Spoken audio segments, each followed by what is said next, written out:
Hello दोस्तों, rising stocks पर आपका स्वागत है। तो मैं लेकर आया हूँ आपके लिए एक और राइजिंग स्टॉक जिसका नाम है वेंती ऑर्गेनिक्स लिमिटेड। तो स्टार्ट करने से पहले हम देख लेते हैं इस कंपनी का एनालिसिस हम किस पैटर्न में करेंगे। तो फर्स्ट, कंपनी का बिजनेस ओवरव्यू। सेकंड, कंपनी का मार्केट पोटेंशियल। थर्ड, कंपनी का कॉम्पिटिटिव एडवांटेज देखेंगे हम।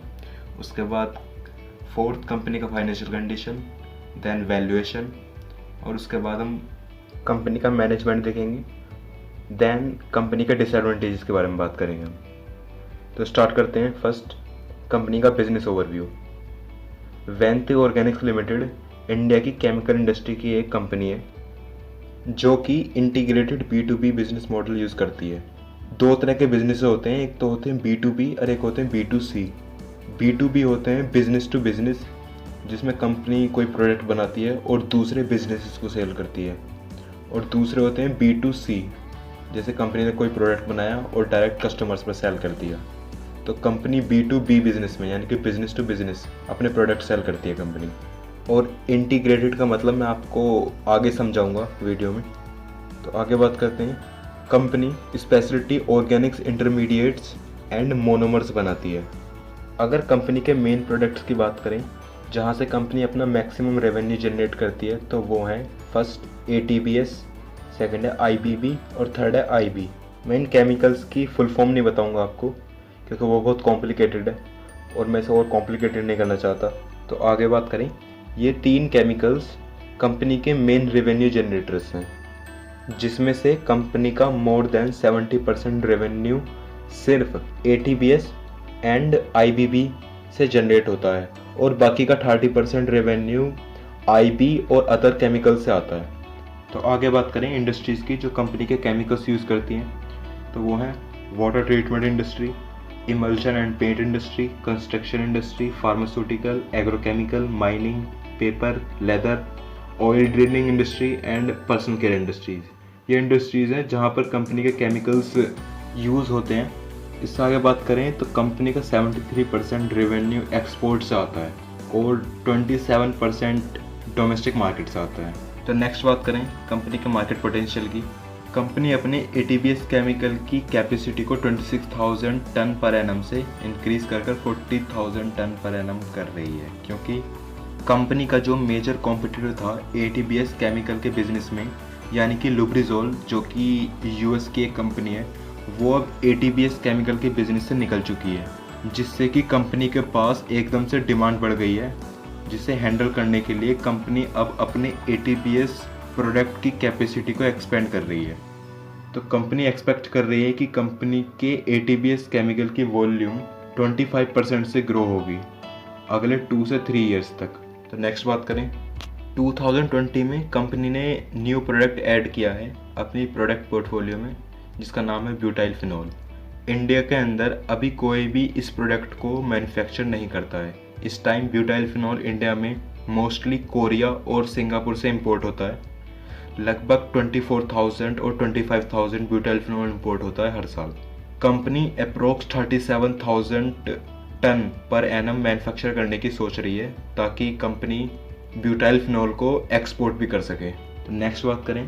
कंपनी ने पिछले 3 साल में 8 न्यू प्रोडक्ट्स ऐड किए हैं अपनी प्रोडक्ट पोर्टफोलियो में। इसके अलावा कंपनी के CEO ने अपने एक इंटरव्यू में कहा है कि 7 to 8 न्यू प्रोडक्ट्स पर कंपनी रिसर्च कर रही है अपने R&D टीम के साथ, जिसमें से अगर 1 से 2 प्रोडक्ट भी हम अपने प्रोडक्ट पोर्टफोलियो में ऐड कर सके तो हमारे रेवेन्यू में सिग्निफिकेंटली इंक्रीमेंट होगा, और ये कंपनी अगले 2 साल के अंदर ऐड करने की सोच रही है। तो ये नेक्स्ट मार्केट पोटेंशियल था कंपनी का। तो आगे बात करें। 2020 में अपने मेन प्रोडक्ट ATBS को न्यू कंट्रीज़ में एक्सपोर्ट करने की तैयारी कर रही है, जो कि पिछले ईयर तक 31 कंट्रीज़ में एक्सपोर्ट करती थी।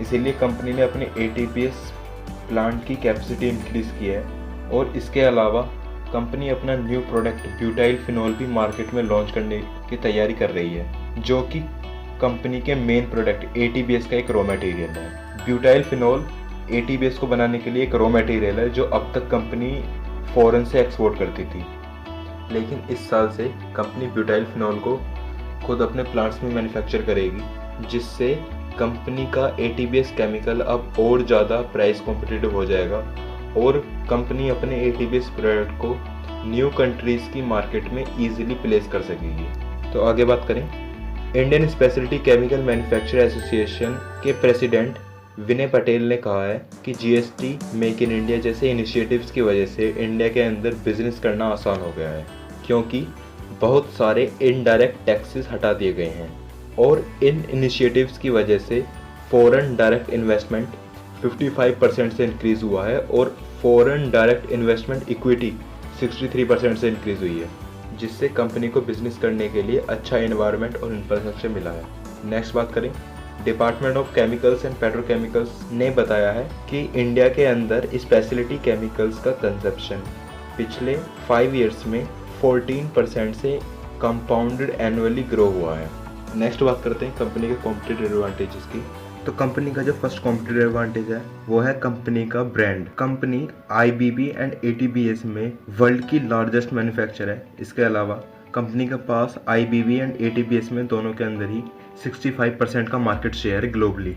इसके अलावा कंपनी के प्रोडक्ट्स की क्वालिटी एंड प्योरिटी बहुत हाई है रैंक में। आगे बात करें तो कंपनी का जो सेकंड कॉर्पोरेट एडवांटेज है वो है company integrated B2B business model पर वर्क करती है। इंटीग्रेटेड का मतलब है कंपनी अपने प्रोडक्ट्स को एक सीक्वेंस में बिल्ड करती है या कह लो एक चेन में बिल्ड करती है। एक एग्जांपल लेते हैं, कंपनी का एक केमिकल प्रोडक्ट है जिसका नाम है ATBS। उसे बनाने के लिए एक रॉ मटेरियल की नीड होती है जिसका नाम है ब्यूटाइल फिनॉल, और ब्यूटाइल फिनॉल को मैन्युफैक्चर करने के लिए एक रॉ मटेरियल की जरूरत होती है जिसका नाम है IB यानी कि आइसोब्यूटिलीन। आप यहाँ पर एक चीज नोटिस करिए, कंपनी ATBS प्रोडक्ट के अंदर ऑलरेडी वर्ल्ड लार्जेस्ट मैन्युफैक्चरर है। इसके अलावा कंपनी आइसोब्यूटिलीन के अंदर यानी कि IB के अंदर भी इंडिया की लार्जेस्ट मैन्युफैक्चरर है। अब कंपनी ने एक नया प्रोडक्ट अपनी प्रोडक्ट पोर्टफोलियो में ऐड किया है जिसका नाम है ब्यूटाइल फिनॉल, और ब्यूटाइल फिनॉल को बनाने के लिए एक रॉ मटेरियल जिसका नाम है IB, और IB कंपनी पहले से ही मैन्युफैक्चर करती है। तो यहाँ पर कंपनी को ब्यूटाइल फिनॉल के अंदर एक्स्ट्रा मार्जिन मिलते हैं। इसके अलावा अब आगे देखिए कि ब्यूटाइल फिनॉल जो है वो कंपनी के एक मेन प्रोडक्ट ATBS का एक रॉ मटेरियल है, यानी कि ATBS प्रोडक्ट को बनाने के लिए कंपनी को एक रॉ मटेरियल की जरूरत होती है जिसका नाम है ब्यूटाइल फिनॉल। तो यहाँ पर देखा आपने कैसे कंपनी का एक प्रोडक्ट दूसरे प्रोडक्ट से लिंक्ड है। इसे ही इंटीग्रेटेड बिजनेस मॉडल कहते हैं। और ये तो सिर्फ एक एग्जांपल था, इसी तरह से कंपनी के सारे केमिकल्स एक दूसरे से लिंक्ड हैं। इंटीग्रेटेड बिजनेस मॉडल की वजह से कंपनी का जो प्रोडक्ट मैन्युफैक्चरिंग कॉस्ट है वो डिक्रीज हो जाता है और जो प्रॉफिट मार्जिन है वो इंक्रीज हो जाते हैं। इसी वजह से कंपनी को एक एक्स्ट्रा एज मिलता है प्रॉफिट में।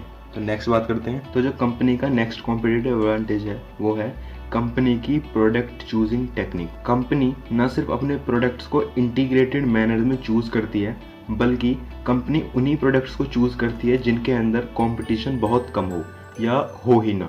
जैसे कि कंपनी के 2 प्रोडक्ट्स हैं जिनका नाम है ATBS एंड IBB। उनके अंदर कंपनी लार्जेस्ट मैन्युफैक्चरर है ग्लोबली, तो यहाँ पर कंपनी के पास एक एडवांटेज है। इसके अलावा बात करें तो एक प्रोडक्ट है कंपनी का IB एंड एक है HPMTBE। इसमें कंपनी लार्जेस्ट मैन्युफैक्चरर है इंडिया में, तो यहाँ पर भी कंपनी के पास लार्जेस्ट मैन्युफैक्चरर का एक एडवांटेज है इंडिया में। इसके अलावा बात करें तो कंपनी के कुछ प्रोडक्ट्स हैं जिनका नाम है TBA, TB amine, TOA, PTBT, PTBBA, PTBMB and butyl phenol. इनके अंदर कंपनी ओनली मैन्युफैक्चरर है इंडिया में, तो यहाँ पर भी कंपनी के पास एक कॉम्पिटिटिव एडवांटेज है कि कंपनी ओनली मैन्युफैक्चरर है इन केमिकल्स की इंडिया के अंदर। तो इससे आप पता लगा सकते हैं कि कंपनी की प्रोडक्ट पोर्टफोलियो कितनी स्पेसिफिक है, कंपनी कितने स्पेसिफिक तरीके से अपने केमिकल्स को चूज करती है। तो जो कंपनी का नेक्स्ट कॉम्पिटिटिव एडवांटेज है वो है कंपनी का एक प्रोडक्ट है जिसका नाम है IBB, जो कि कंपनी का सेकंड लार्जेस्ट रेवेन्यू जनरेटर है ATBS के बाद। तो उसमें कंपनी लोएस्ट कॉस्ट प्रोड्यूसर है 2016 से ग्लोबली। नेक्स्ट बात करें, कंपनी के पास हाई इकोनॉमी ऑफ स्केल है। कंपनी 31 कंट्रीज के अंदर अपने प्रोडक्ट सेल करती है। जैसा कि मैं आपको पहले भी बता चुका हूँ कि कंपनी B2B बिजनेस मॉडल पर वर्क करती है, मतलब बिजनेस टू बिजनेस मॉडल पर। और B2B बिजनेस मॉडल के अंदर किसी भी प्रोडक्ट में लॉन्ग टर्म तक हाई मार्जिन रखना इम्पॉसिबल है। लगभग 1 से 2 साल तक तो रख सकते हैं, लेकिन लॉन्ग टर्म के लिए नहीं रख सकते। इसीलिए इस कंडीशन में हाई इकोनॉमी ऑफ स्केल की जरूरत होती है, ताकि कंपनी के लो मार्जिन्स कंपनी के प्रॉफिट पर ज़्यादा असर न डाल सकें और वॉल्यूम के ग्रो होने के साथ साथ कंपनी का प्रॉफिट भी ग्रो होता रहे। नेक्स्ट कॉम्पिटिटिव एडवांटेज की बात करें, इंडिया के अंदर low cost of labour present है, जिसकी वजह से कंपनी का कैपिटल एक्सपेंडिचर और ऑपरेशनल एक्सपेंडिचर दोनों लो हो जाते हैं और कंपनी को एक प्रॉफिट एज मिलता है। नेक्स्ट बात करें, फाइनेंशियल ईयर 2019 में कंपनी का 75% रेवेन्यू उन कस्टमर से आया जो कंपनी के साथ पिछले 5 ईयर्स से भी ज़्यादा से जुड़े हुए थे। कंपनी अपने कस्टमर्स के साथ लॉन्ग टर्म कॉन्ट्रैक्ट के साथ डील करती है, क्योंकि केमिकल इंडस्ट्री में हाई कॉम्पिटिटर्स होने की वजह से कस्टमर्स के लिए सप्लायर स्विच करना ज़्यादा आसान हो जाता है, जो कि कंपनी के लिए बिल्कुल भी ठीक नहीं है। इसी वजह से कंपनी लॉन्ग टर्म कॉन्ट्रैक्ट के साथ अपने कस्टमर्स से डील करती है और इस डील से कस्टमर्स और कंपनी दोनों को वैल्यू प्रोवाइड होती है, क्योंकि कंपनी के रॉ मटेरियल के प्राइस फ्लक्चुएट होते रहते हैं, जो कंपनी और कस्टमर दोनों के प्रॉफिट पर असर डाल सकते हैं। लेकिन कॉन्ट्रैक्ट बेस्ड डील में रॉ मटेरियल के प्राइस की फ्लक्चुएशन कंपनी और कस्टमर के प्रॉफिट पर ज़्यादा असर नहीं डालती। तो नेक्स्ट बात करें, कंपनी के पास जीरो वेस्ट ऑपरेटिंग प्रोसेस है, मतलब कंपनी के ऑपरेटिंग प्रोसेस में जो भी वेस्ट निकलता है कंपनी उसे रीयूज़ कर लेती है, जिससे कंपनी को एक एक्स्ट्रा एज मिलता है अपने कॉम्पिटिटर्स के अगेंस्ट और कंपनी का प्रॉफिट भी इंक्रीज होता है। तो नेक्स्ट बात करें, स्पेशलिटी केमिकल्स के बिजनेस में कोई भी डायरेक्ट सब्स्टिट्यूट नहीं होते। किसी पर्टिकुलर बायर्स को पर्टिकुलर प्रोसेस के लिए पर्टिकुलर स्पेसिफिक केमिकल का ही यूज़ करना पड़ता है, तो ये कॉम्पिटिटिव एडवांटेज है। तो नेक्स्ट बात करें कंपनी की फाइनेंशियल कंडीशंस की, तो कंपनी के लॉन्ग टर्म लाइबिलिटीज़ जो कि नियर टू 87.5 करोड़ हैं और इसके अलावा लॉन्ग टर्म बोरोइंग वो नियर टू जीरो हैं। और अगर कंपनी के टोटल एसेट्स की बात करें तो वो 1227 करोड़ हैं। तो यहाँ पर आप देख सकते हैं कंपनी के लॉन्ग टर्म लायबिलिटी और टोटल एसेट्स में कितना डिफरेंस है। इसके अलावा कंपनी का रिजर्व 1041 करोड़ है, जो कि पिछले 10 ईयर से हर साल इंक्रीज होता हुआ है। इसके अलावा कंपनी के करंट रेशियो भी 8.46 की है। और अगर आगे बात करें तो कंपनी के इंटरेस्ट कवरेज रेशियो तो वो 415.88 का है, तो ये काफ़ी अच्छा इंटरेस्ट कवरेज रेशियो है। इसका आगे बात करें तो कंपनी डिविडेंड्स भी प्रोवाइड करती है, जो कि 0.15% है। इसका आगे बात करें कंपनी की वैल्यूएशंस की, कंपनी का PE 29.6% है, जो कि अभी काफ़ी हाई है, क्योंकि इसके कंपैरिजन में इंडियन मार्केट का PE अभी सिर्फ 10.4% है और केमिकल इंडस्ट्री का PE 9.4% है। तो इसके कंपैरिजन में देखें तो कंपनी का PE काफ़ी हाई है। इसका आगे बात करें तो कंपनी की रिटर्न ऑन इक्विटी 30.6% की है, तो ये काफ़ी अच्छी रिटर्न ऑन इक्विटी है। इसके अलावा रिटर्न ऑन कैपिटल एम्प्लॉयड भी 45.83% का है, तो ये भी काफ़ी अच्छा है। इसका आगे बात करें तो कंपनी की एसेट टर्नओवर रेशियो 1.05 की है, तो यहाँ पर कह सकते हैं कि कंपनी का एसेट टर्नओवर रेशियो थोड़ा कम है। इसके अलावा कंपनी की डेब्ट टू इक्विटी 0 है, तो यहाँ पर ध्यान देने वाली चीज़ ये है कि कंपनी की डेब्ट टू इक्विटी पिछले 5 साल में 45.6% से 0% आई है, तो यहाँ पर आप देख सकते हैं कि कंपनी ने अपना डेब्ट कितना कम किया है। इसके आगे बात करें तो कंपनी की रिटर्न ऑन इन्वेस्टेड कैपिटल भी 38.43% की है, तो ये भी काफ़ी अच्छी है। इसके अलावा अर्निंग पर शेयर देखें कंपनी का तो वो भी 27.48% का है, जो कि पिछले 10 ईयर से हर साल इंक्रीज होता हुआ आया है। इसके अलावा कंपनी के डे ऑफ रिसीवेबल्स 69.35 के हैं और कंपनी के डे ऑफ पेबल्स 29.38 के हैं। आगे बात करें तो कंपनी की डिविडेंड यील्ड जो कि 0.51% है, वो केमिकल इंडस्ट्री के एवरेज डिविडेंड यील्ड से लगभग हाफ है, जो कि 1% है। तो आगे बात करें कंपनी के मैनेजमेंट की, कंपनी के अंदर प्रमोटर्स की होल्डिंग 74.05% है, जो कि काफ़ी अच्छी प्रमोटर होल्डिंग है। इसके अलावा बात करें कंपनी का मैनेजमेंट काफ़ी कॉम्पिटिटिव नेचर का है। इस बात का अंदाज़ा आप इस चीज़ से लगा सकते हैं कि कंपनी के प्रोडक्ट 31 कंट्रीज़ के अंदर एक्सपोर्ट होते हैं और कंपनी का 73% रेवेन्यू एक्सपोर्ट से ही जनरेट होता है और कंपनी अब आगे न्यू कंट्रीज़ के अंदर अपने प्रोडक्ट्स को एक्सपोर्ट करने की तैयारी कर रही है। नेक्स्ट बात करें मैनेजमेंट के किसी भी मेंबर के ऊपर कोई भी फ्रॉड या स्कैम का केस नहीं चल रहा है। नेक्स्ट बात करें मिस वैंती सरफ, जो कि कंपनी की करंट CEO हैं। उन्होंने 2006 में कंपनी को ज्वाइन किया था और उस टाइम कंपनी का मेन प्रोडक्ट ATBS एक लॉस मेकिंग प्लान था, जो कि 2002 में स्टार्ट किया गया था और कंटिन्यूसली 2002 से ATBS लॉस मेकिंग प्रोडक्ट था। लेकिन 2006 के बाद मिस विनीत ने अपनी मेहनत और स्किल से ATBS को लॉस मेकिंग केमिकल से प्रॉफिट मेकिंग केमिकल बना दिया। जब मिस विनीत ने कंपनी ज्वाइन की थी उस टाइम कंपनी का रेवेन्यू 66 करोड़ था, जो कि अब 1000 से भी ज़्यादा हो गया है। तो नेक्स्ट बात करते हैं कंपनी के डिसएडवांटेजेस की। तो कंपनी का फर्स्ट डिसएडवांटेज है कंपनी का मोर देन 70% रेवेन्यू सिर्फ 2 प्रोडक्ट से आता है। फर्स्ट ATBS और सेकंड है IBB। तो ये एक डिसएडवांटेज है कंपनी का। इसके अलावा सेकंड डिसएडवांटेज है कंपनी का केमिकल इंडस्ट्री के अंदर कंपटीशन बहुत ज़्यादा होने की वजह से कस्टमर्स का स्विचिंग का रिस्क बढ़ जाता है। इसी वजह से कंपनी अपने कस्टमर्स के साथ लॉन्ग टर्म कॉन्ट्रैक्ट से डील करती है। कंपनी का थर्ड डिसएडवांटेज है कंपनी B2B बिजनेस मॉडल पर वर्क करती है और B2B बिजनेस मॉडल के अंदर किसी भी प्रोडक्ट में लॉन्ग टर्म तक हाई मार्जिन्स रखना इम्पॉसिबल है, क्योंकि अगर कंपनी किसी भी प्रोडक्ट में हाई मार्जिन्स रखती है तो जो final product in raw material से बनेगा उनके प्राइस हाई होंगे कंपेयर टू अदर कंपनीज के सेम प्रोडक्ट से।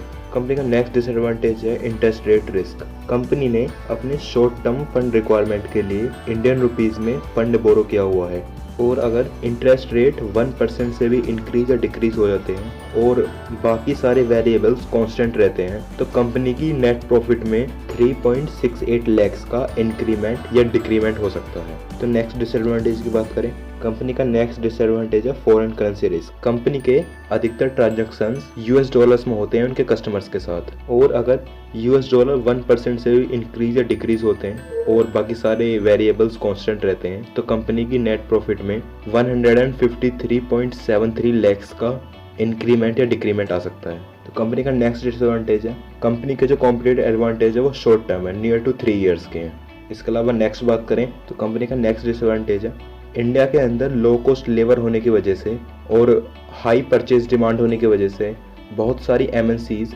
इंडिया के अंदर अपना हब मैन्युफैक्चर करना चाहती हैं, जिससे कंपनी का कंपटीशन का रिस्क इंक्रीज हो जाता है। नेक्स्ट बात करें फरवरी 2020 में कंपनी ने अपने शेयर्स स्प्लिट किए हैं 1:2 में, मतलब कि एक शेयर को स्प्लिट करके 2 कर दिया। तो वैसे तो ये कोई डिसएडवांटेज नहीं है लेकिन मैं इसे कोई एडवांटेज भी नहीं मानता।